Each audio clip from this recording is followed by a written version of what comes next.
Hello, everyone. Thank you for joining us for the Blooloop Festival of Innovation discussion on innovation and thrills. My name is Chris Grap. I am the Vice President of Experiential at Mall of America. And joining me today to talk about thrills will be Karl Svedung, Head of Marketing for Liseberg, and Mathias Clasen, PhD Associate Professor and Co-Director, the Recreational Fear Lab at Aarhus University. Folks, thank you for joining me today. I'm really excited to have this discussion. Thank you, Chris. Looking forward. Same. My background, I lived a life before I worked at Mall of America, and my background was in film production, and I spent a lot of time working on horror films. I am a VHS kid from the 80s. I love B movies. I love haunted houses. And so somehow this has all morphed its way into part of what I do here at Mall of America as well. We know that seeking out thrills in a fun and safe environment has gotten more and more popular over the years. So your approach and this discussion is really exciting to me.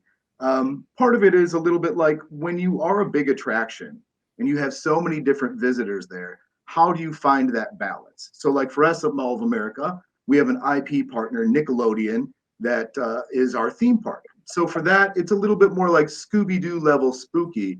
But then we have other opportunities for ticketed events and opportunities to really ratchet up the scares.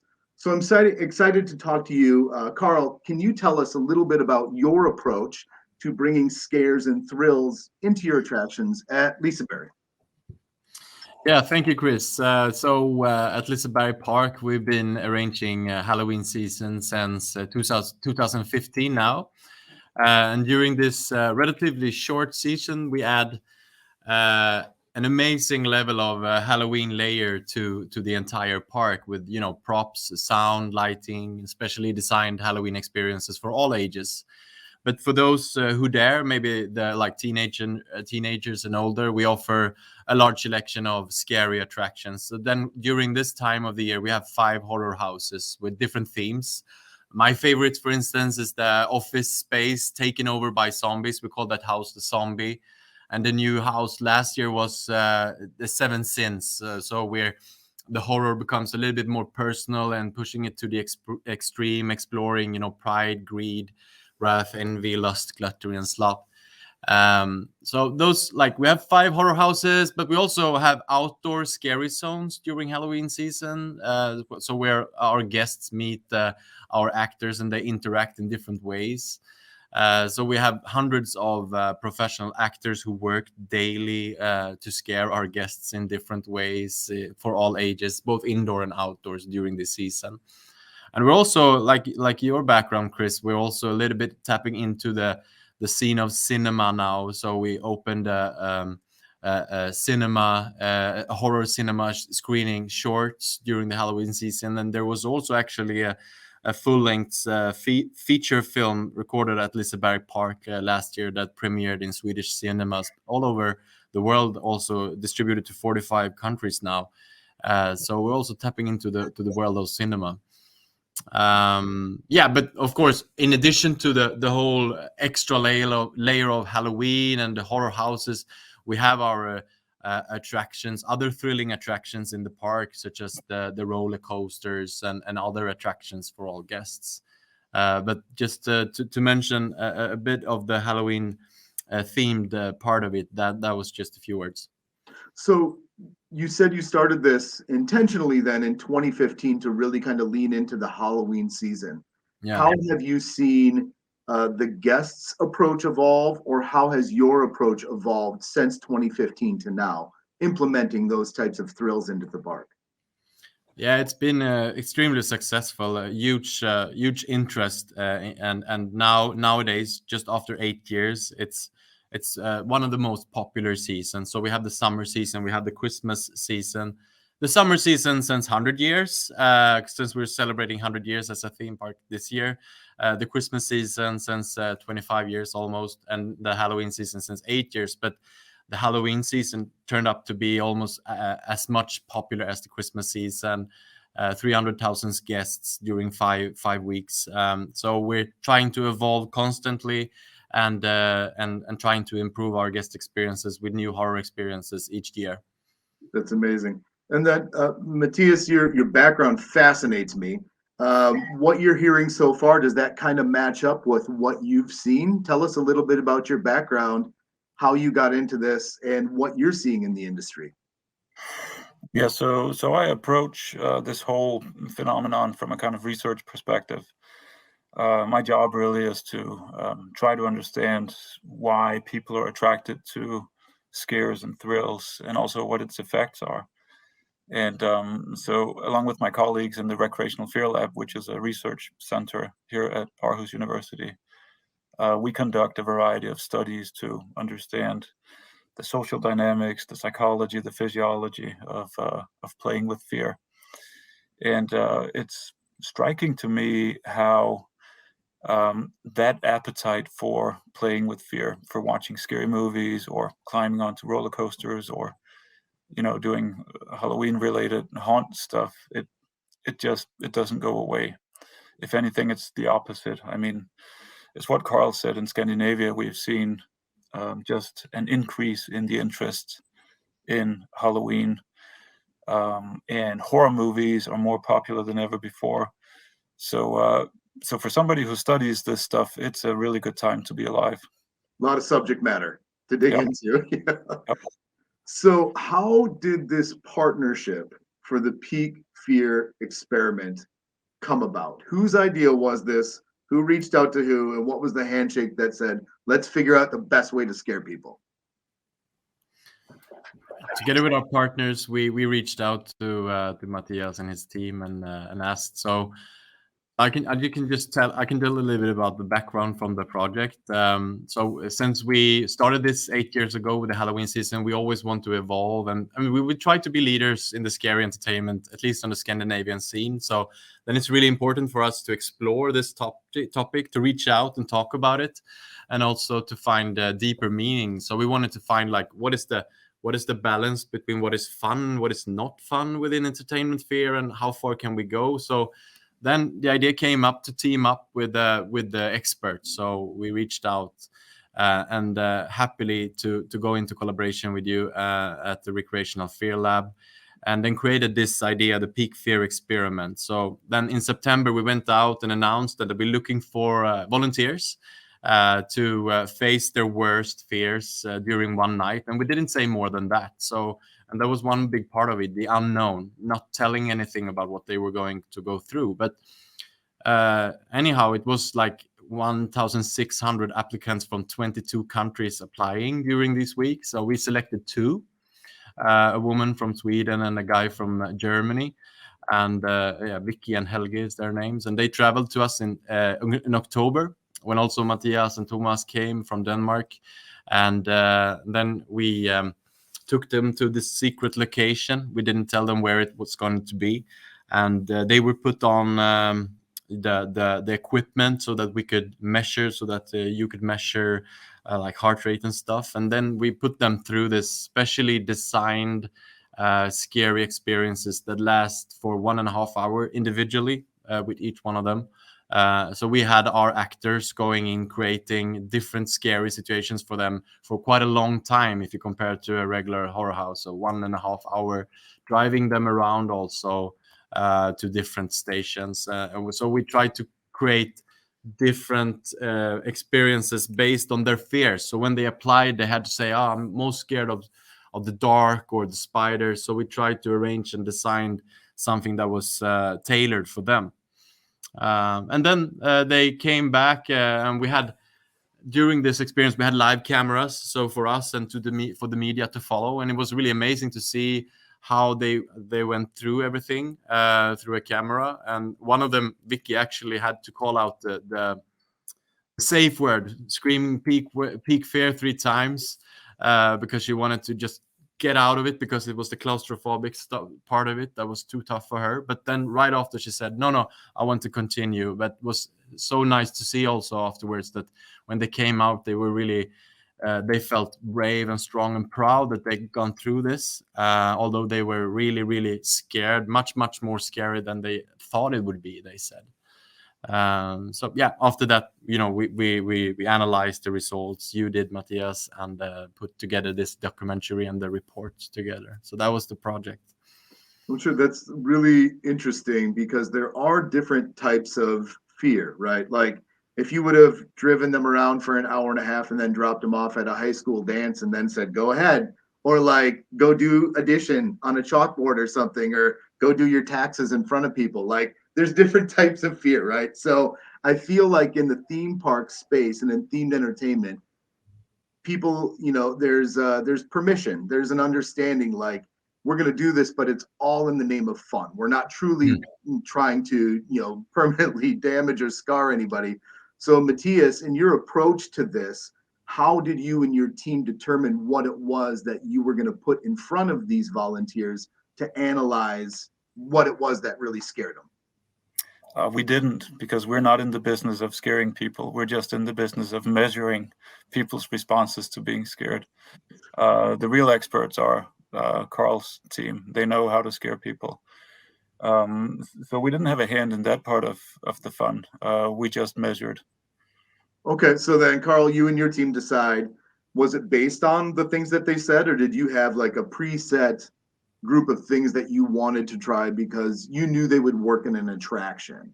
Or how did you determine what it was to put in front of them? And then how do you measure it?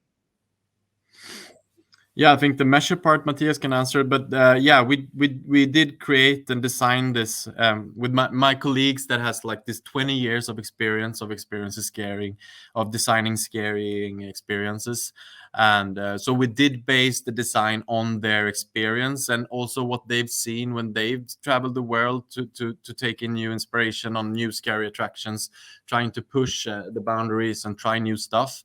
But also based on what the applicants, what Vicky and what Helge said that they were most scared of, so that we brought that into the design, so that we had one station with darkness, one station with spiders, etc.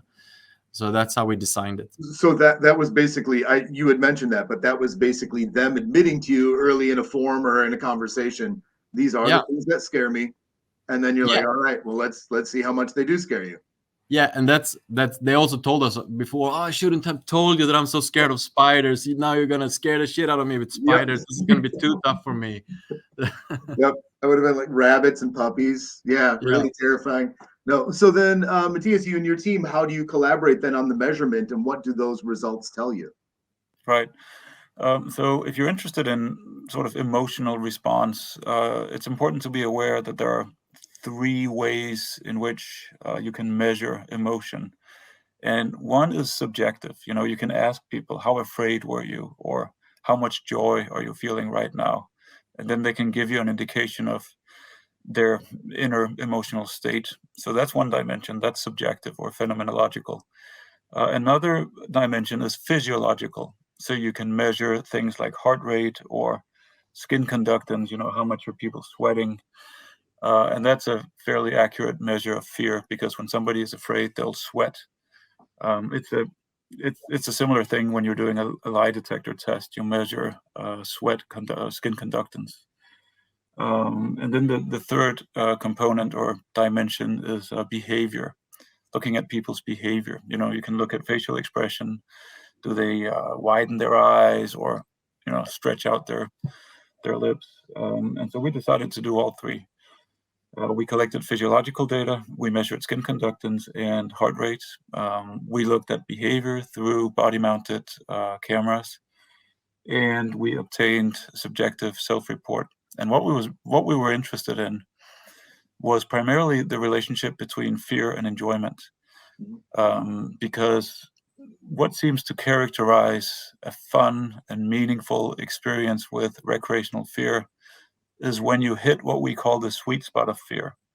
The just so amount of fear at which enjoyment is maximized. You don't want to be too scared. I mean, that's when people tap out. That's when people faint and have to be carried out of the movie theater.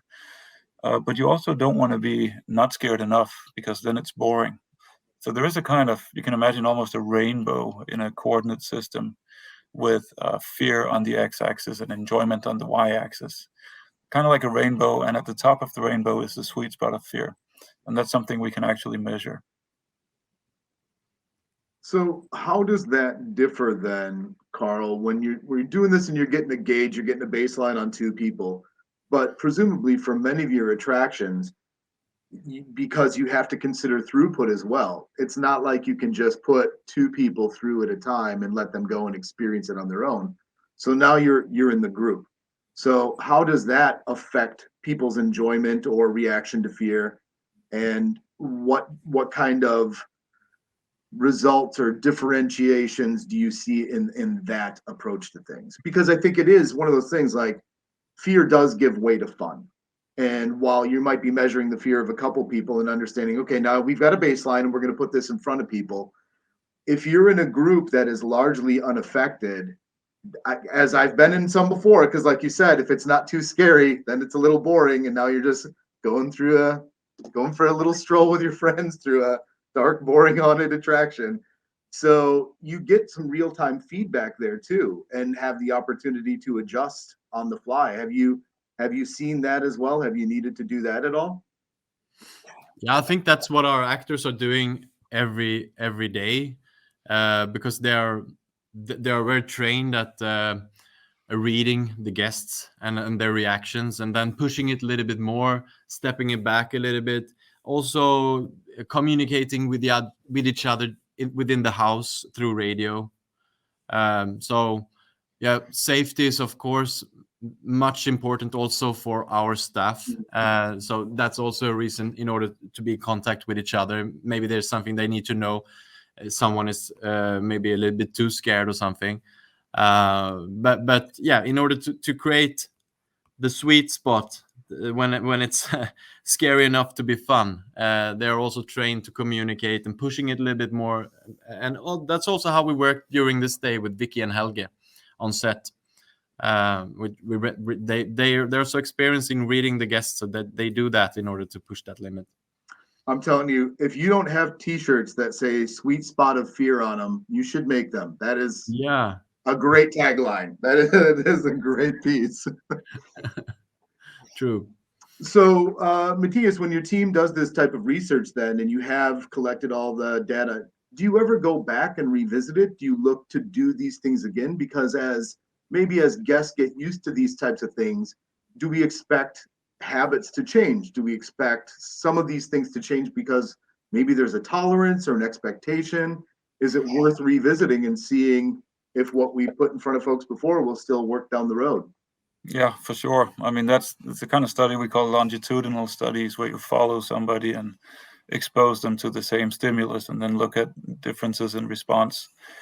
And there are many things about this sweet spot of fear that we don't yet know. For example, the degree to which it varies across individuals, but also the degree to which it can be moved with experience.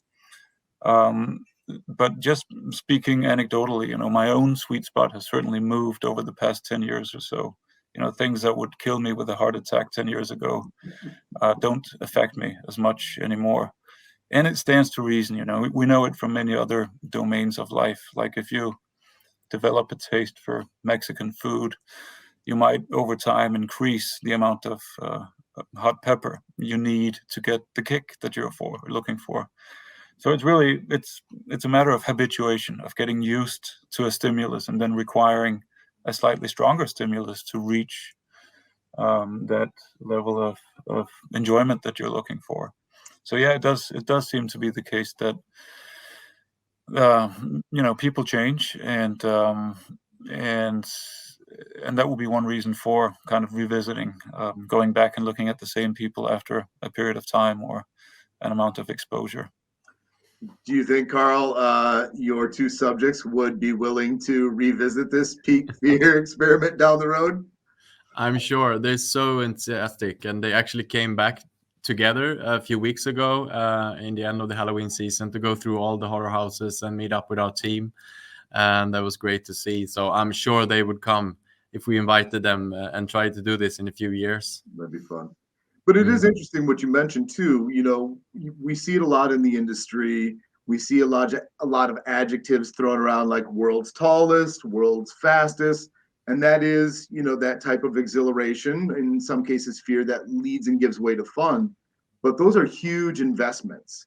and somebody's always chasing that next piece. With the innovations that we can put on coasters and things, you're kind of locked into it from there. But then when you're developing content like haunted houses, horror houses, you can adjust at a much lower scale and lower investment to really ratchet up that type of fear if you need to. So, Mathias, to your point, if you need more hot pepper, it's way easier to give it in a haunted attraction than it is on a pre-existing roller coaster. Yeah, for sure. And I think that's why, most theme parks have a whole bunch of roller coasters, not just one that satisfies the adrenaline junkies. But there are some for kids, some for people who may not be chasing that adrenaline kick. But you'll also have some that, are designed to really push the limits. But it's true in a horror house or a haunted attraction, it's largely up to the actors to kind of curate the experience on a group by group basis. I think that requires some very special skills. Of course, there are also horror houses that sort of offer, you can buy tickets to regular night, or you can buy tickets to extra scary, or they might even have an extreme edition. And so people, generally speaking, have a fairly good sense of where their own sweet spot is.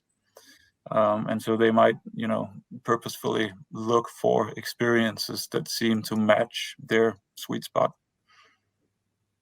It's true. There is definitely a graduation, whether it is in a coaster where it's, this is the kiddie coaster, and that might be a challenge for a young person. Do you identify a house might be, or do you just leave it and let the guests go and let them discover on their own? Sorry, Chris. You know what I mean? Like if oh, sorry. Are we there? Are we back? Yeah, you're there. But if you can just repeat the question, you were out a little bit. Sure. So I don't know where you lost me, but basically, with your haunted houses, do you show like this is like a level 1 versus a level 5? So you're introducing people at certain levels, if some are more extreme than others. We have something for the young as well. I mean, we call it Happy Halloween, like an entrance to Halloween, and that is not scary at all. But then we start the next level. I mean, we had a new attraction this year for maybe the kids around 10 to 12 that want to try a horror house. But then the 5 horror houses, our main horror houses, they are approximately on the same level, and we don't tell too much about, because the unknown is important as well. We have had a little bit different age levels, age limits on them, and that actually tells whether one is more scared than the other one. But it's more about differentiating them with different themes. So there are zombies in one, there are 7 sins in one, and there are clowns in another. So, and we cannot say on what level. Maybe that would be the next step for us, in order to add that extra pepper and in some ways. But it's also interesting with this experiment to see and to dig deep into the individualization of a scary experiment, and based on their the individual's fears. So maybe in the future it would be possible to, if you tell your fears in advance before you come to the park or at the park actually, and it could be automatically designed in some way based on your fears, that would be a great development, I would think. I've seen that applied in video games, and there's interesting opportunity there if those types of experiences can find their way into a catered experience in a themed attraction as well. But just like you said, sometimes there's games, scary games, where it will ask you, what are you afraid of? And then they pop them into the game. And it's that same thing, like, why did I say clowns? Clowns are always in there. But based on this and the response you've seen to it, and having worked with Mathias and his team, how will this affect future attractions? Yeah, we've learned quite a lot about how to develop new experiences and how individuals react to them. So we've gained new understanding, and where is the sweet spot of fear. So we believe that we could use these insights now in order to develop and customize new horror experiences. But also, from my point of view, this has been a great experiment to talk about. So we've talked about our what we're doing. A lot of it's created a lot of buzz. So a lot of people talking about Liseberg and the scary experiences that we are trying to develop and what this might lead to. What will be the next thing. So that is also beneficial for us, of course. But we always want to be in the forefront of this part of the entertainment industry. So we believe that these new insights from this experiment can assist us in creating new and even more entertaining horror attractions.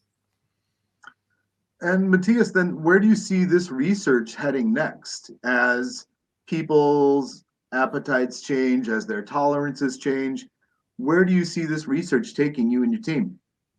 Well, one kind of direction that we've been very interested in is looking at potential positive effects of playing with fear. One reason is that, horror especially has had a really kind of bad rep. For decades, if not centuries, it has been looked down on as a form of entertainment that's, morally suspect, psychologically harmful, and aesthetically uninteresting. None of that is true. So we've done some studies looking at whether engaging with recreational fear, for example, watching scary movies or going to haunted houses, whether that might actually function as a sort of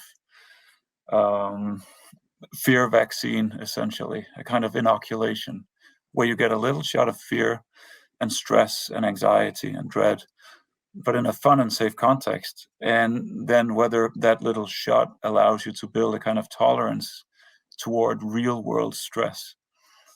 So we actually did one study in the early days of the pandemic where we looked at differences between horror fans and non-fans and how they coped with the lockdown, because the lockdown was, psychologically disturbing, to say the least, for most people. And it actually turned out that people who had watched a lot of horror movies had better mental resilience. They reported fewer symptoms of stress and anxiety, presumably because they had a lot of practice regulating their own emotions. I think that's largely what it comes down to, that when you watch a scary movie or you go to a haunted house, it's not just the experience itself, it's also you actively trying to regulate your fear to kind of stay in that sweet spot. So if you're watching an intensely scary horror movie, you will do things actively to reduce fear, like cover your eyes, which, by the way, is a terrible fear reduction strategy. Turn down the volume, which is much better. Or distract yourself, remind yourself, to avoid fainting, keep repeating, it's just a movie, it's just a movie.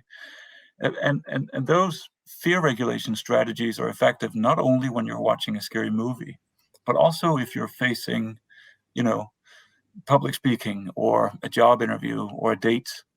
So emotion regulation skills are really important, and one way in which you can improve your ability to regulate emotion is by playing with fear.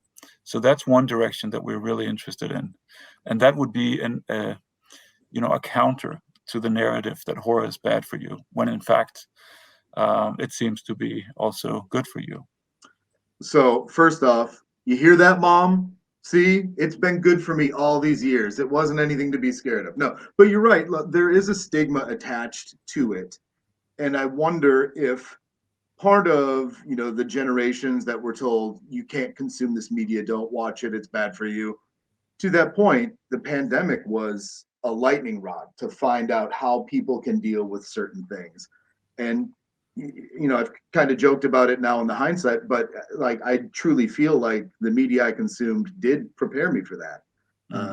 And it's interesting to hear you say that. I haven't been able to contextualize it other than being like, well, we're living in John Carpenter's The Thing. You never know. It's just how it is. But it's interesting to hear that, and I would agree with that. And I would also say that people who seek these types of experiences out and tend to embrace them seem to be a really tight-knit and supportive community. And I think going to these scary movies and doing these things is a really fun communal experience that you can't really get any other way. And again, it's in a safe environment, it's all going to lead to fun at the end of the day. And there's something that's really freeing about that, to be able to give yourself over and just say, yep, we're going to go get the shit scared out of us, but we're going to have a good time doing it. So yeah, it's a good point, and I think that whole communal social dimension is super important, and also something that we were interested in from a research perspective, because I think there's a kind of bonding effect, whether it's teenage girls having a horror movie marathon night or a group of friends going to a theme park to visit haunted houses. It's kind of experience that really strengthens bonds and gives people this sense of having braved an intensely frightening experience and made it through together. Of course, with the exception of those infrequent, but not, we sometimes see people pushing each other in front of the guy with the chainsaw at the haunted house. But that sort of thing happens. But mainly, it's a communal activity that strengthens bonds. I mean, to be fair, that's a fine reaction. If you see somebody with a chainsaw and that's your reaction, I totally understand that. But a few years back, if memory serves, the movie Hereditary came out, and they did a test screening where I think they gave everybody a device to measure their heart rate and then shared the results after. And then part of their marketing campaign was like, witness the scariest movie ever. And their metric was, because of the sustained high heart rate, of viewership across the board. Do you see anything like that working its way into the industry as well? Almost as whether it's an achievement or a badge of honor, like this is the scariest haunted attraction, or maybe you go in this haunted attraction and you're given a wearable and then you can track how scared you were at certain things. Do you see interactive components based on these studies being applicable to these things? Either of you? Yeah, well, I can. Do you want to begin, Karl? No, you can go. You can start. Yeah. Okay. No, we had a sort of a pilot study in the lab. We got some funding from the Danish Innovation Fund to develop a prototype of a VR horror game that would adapt its scariness level, in real time based on psychophysiological measurements. So people would get on a VR helmet, be in a horror environment, and we would measure skin conductance, heart rate, skin temperature, things like that, and then feed those measurements into the system, into the algorithm, which would then determine whether people were in or below or above the sweet spot, and then adjust kind of the scariness of the game. I think there's a huge future for that kind of biofeedback, personalized horror experience. The problem with VR at the moment is I think it's not very social, and people really like that social dimension. But I can certainly see, like you could imagine, a haunted house in which people did, everybody's wearing some kind of tech nowadays that will measure some component of behavior, physiology. And maybe there would be a room where the door would only open if your heart rate dropped below 90. Say. And that would be a way for you to train that ability to regulate emotion.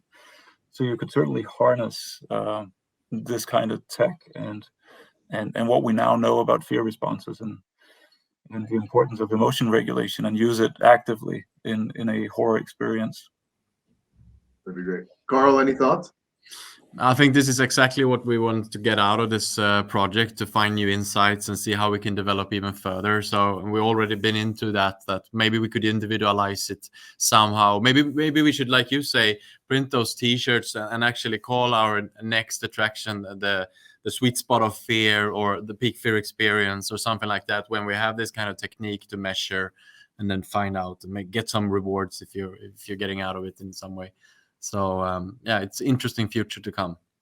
There's a lot of opportunity there. It's really exciting to see where this is going. Did you see anything in the awards this year that was interesting to you, or anything else elsewhere that you feel has been pushing the innovation? It was interesting to see a great award.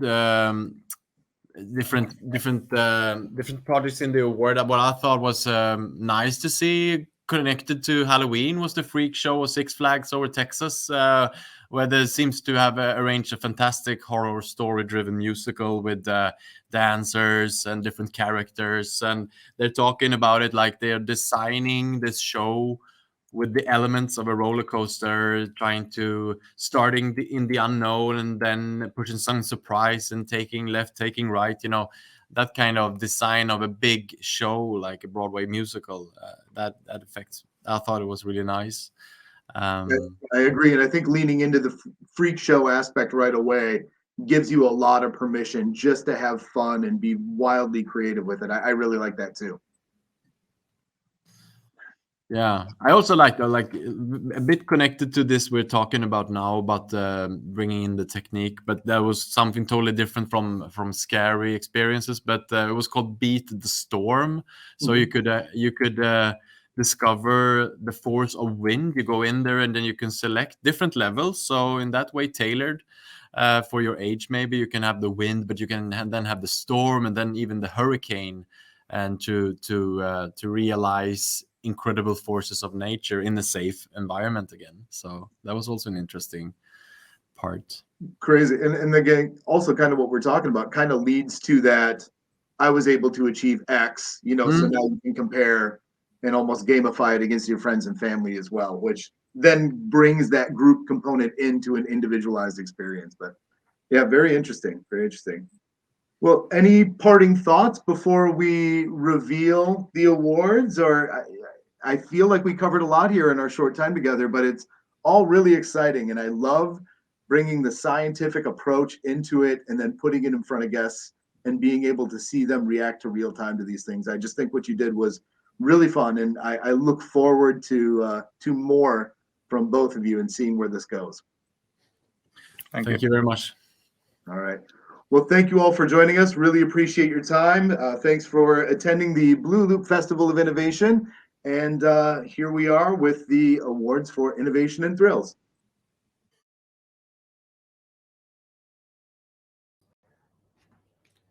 And now, the winners of the Thrills Innovation Awards 2023. Third place, Bolt Ultimate Sea Coaster from Mara Rides. Second place, Beat the Storm. First place, Mission Ferrari at Ferrari World, Yas Island, Abu Dhabi. Congratulations to all of the winners.